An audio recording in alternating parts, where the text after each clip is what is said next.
Good morning, ladies and gentlemen. We are glad to welcome you all today for the grand opening of Artico Mabalacat.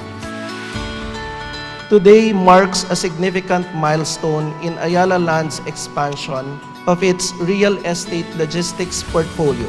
By building this cold storage facility within our very own industrial park, we reaffirm our commitment to providing exceptional service and setting new standards in the industrial and real estate logistics industry.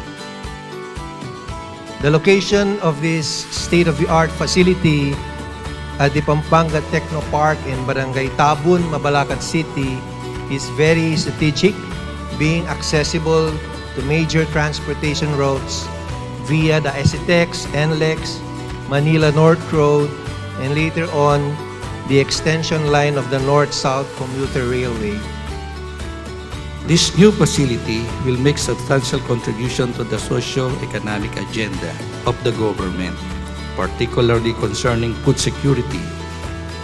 Cold storage facilities like Aloysius Artico Mabalacat play an essential role in supporting key industries such as agriculture and fisheries. This establishment will undoubtedly strengthen the supply chain and contribute to the continued growth and sustainability of various sectors in our region. It will support a variety of products such as meat, milk, and dairy, beverage, pharmaceuticals, and industrial goods.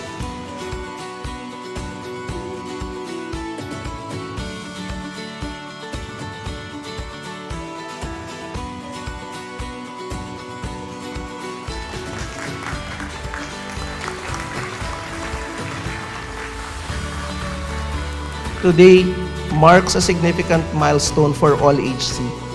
We're honored to celebrate it with you, and we look forward to a future growth of success together. Thank you and good morning.